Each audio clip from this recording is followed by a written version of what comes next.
This right here is the Dell Inspiron 16-inch laptop, and I've been daily driving this beast here for about 3 weeks now, and with a few issues ironed out, this might probably be the best laptop for students on a budget.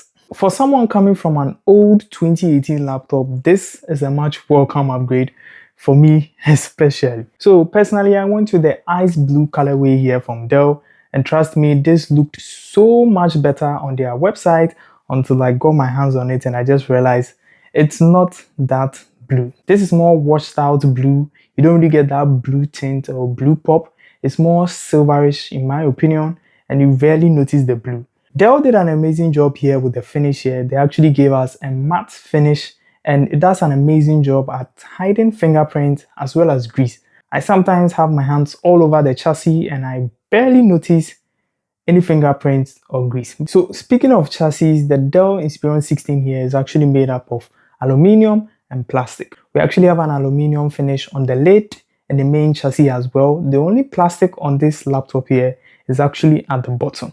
I've not had any scratches on the aluminium, but I've had a few scratches on the plastic since I usually put this in my bag, and it's in there with a lot of things like books and power banks and things like that. So that might have probably scratched the plastic back. Aside that, everything is solid. I've had no creaks. So with the trackpad, we do have multi-touch functionality on the trackpad, but the trackpad is more positioned to the left and the size is not bad, but I really would have loved to have a larger trackpad and one which is more positioned slightly to the center. I'm not much of a left person, so that really gives me a little bit of issues, but aside that, the trackpad is okay, and it also has this ice blue finish as well. So the only blue color you find on this laptop here is probably the keyboard. This is the only blue color I've seen so far, and it's quite good. My typing experience with this keyboard here has been good and not so bad. So first off, the keys are much more heavier and you really feel it when you are typing for longer hours. Also, because it's heavier, you actually notice a certain delay when typing because you probably have to put in more effort or more force when typing. But there's this satisfying cushion after every press on the keyboard, and it's so nice. First off, because of this cushion, you really don't get a lot of noise when you're typing on this keyboard. And as a student with other friends or other colleagues around me, typing with a lot of noise is probably not the best. This might be distracting to people around me, and this laptop has no issues as of such. And if you're wondering, yes, this keyboard does come with backlit. It's not RGB and it has different levels of brightness. So the screen here might probably be the most boring part of this laptop. So for starters, this right here is a Full HD Plus IPS panel. It's 60 Hz and it has a peak brightness of 250 nits. We'll talk about the brightness later. So since this is not OLED, you probably wouldn't want to be doing some serious video editing on it. But since I'm a small channel, I can probably get away with that without having any issues. Well, it's IPS, not OLED. So watching videos and movies, you don't really get those popping colors and very vibrant stuff, things like that. And for the most case, there's nothing wrong with that. This is not the best screen, and this is probably where Dell made some sort of sacrifice to push the rest of the money to other places. We'll talk about that later. So with 250 nits of peak brightness, this is where you probably wish you had an extra 50 or 100 nits of brightness, because this is not that bright. So let's talk about the most exciting thing about this laptop, and that is the laptop's CPU. So with the Dell Inspiron 16 here, this laptop is rocking the AMD Ryzen 7 8840U processor. U for ultra low or energy efficient CPU, things like that. So this right here is a Zen 4 CPU. It comes with 8 cores and 16 threads, has a base clock speed of 3.5 GHz and maxes out at 5.1. So when we pair this with 16 gigs of DDR5 RAM, which has a transfer rate of 5600, this CPU is a beast and is no slack. So doing basic things like having multiple Chrome tabs open, you are good to go. I run code with this laptop here, it flies through it. I mean, I do everything with it. I even have DaVinci Resolve installed on it. I haven't really started doing any serious editing yet, but it runs that app no slack. It also comes with an NPU for AI workloads and things like that. The next exciting thing here is actually the iGPU. So we actually have the 780M iGPU here for gaming and things like that. Old titles, by the way. So here are a few games I personally play with my 780M on this laptop here, and it runs it well, between 50 to around 60 FPS, and it's quite stable. On the ports, we actually have two USB-A ports here, which are all Gen 1 ports, and they can do up to 5 gigabits per second. We only have one Type-C port here, which is Gen 2, and can get up to 10 gigabits per second. It also does support power delivery, by the way. We do have HDMI 1.4 here, which can support up to 60 Hz, 4K at 60 Hz, and that's it. We also have a full SD card reader here for editing and things like that. And we also have a Kensington lock as well. We do have two downward firing speakers here. They are both 2 watts each.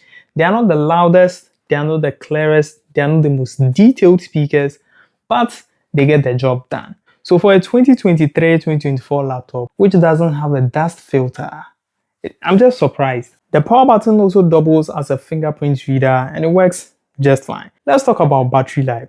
Batteries are very, very important for people, especially for a student like me and someone who is always on the go with their laptop. So the Inspiron 16 actually comes with a 54 watt-hour battery, and battery life here has been amazing and solid. I really don't have to worry myself with chargers when I'm going to campus, and I get full day battery life for this laptop here. It might probably be because it's a new laptop, but battery life has been amazing for me. The CPU comes with the alphabet U, and this should tell you that this CPU is built for energy efficiency and power saving as well. So now let's talk about pricing. So I actually got this laptop on sale and I got it for £499.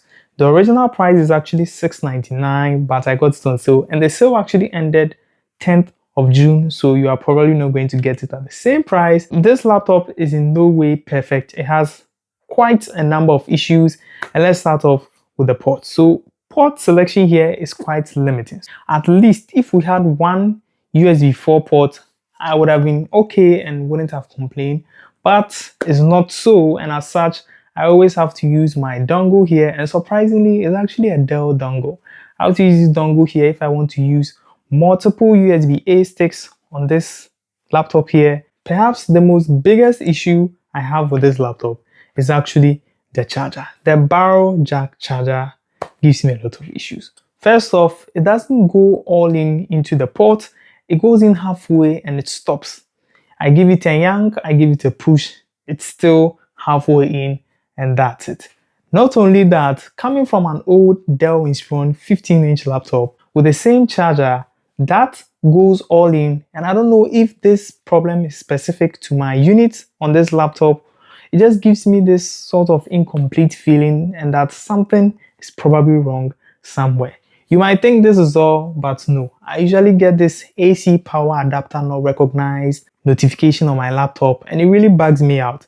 Sometimes the laptop does not charge and I just keep getting these notifications back to back, and I always have to make sure it's well fitted in before it works. What are my final thoughts about the Dell Inspiron 16 laptop? And would I recommend it to the average student who is probably on a budget looking for a laptop to meet his or her daily needs?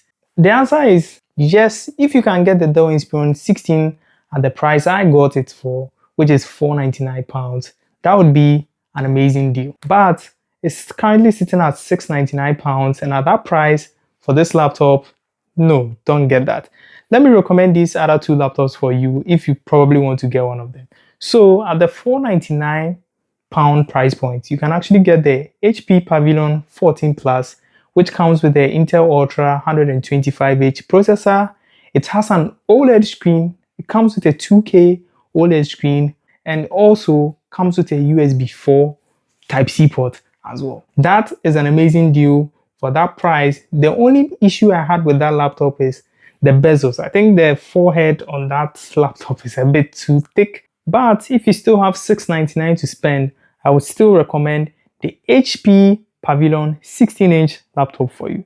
This comes with the same CPU as my Dell Inspiron 16, which is the Ryzen 7 8840U processor, but it comes with a faster RAM speed at 6400 mega transfers per second, comes with more USB Type-C ports, comes with a touch screen, a better screen, and it's an overall better deal than what we get here. So $699, go for the HP Pavilion 16, and for $499, I'd recommend the HP Pavilion 14 Plus for you. I'm still having a great time with this laptop here. As I said, I got this on sale and it was such an amazing deal. I really got this because of the CPU, not really because of ports and other things like that. And it was such a cool deal. So this is my review and these are my thoughts about my Dell Inspiron 16-inch laptop here. I really love it. I love the color. I love the CPU. I like the keyboard. I like everything about it, but it's not perfect. So if you enjoyed the video, subscribe, like, share, and join my community. I'll see you guys another time.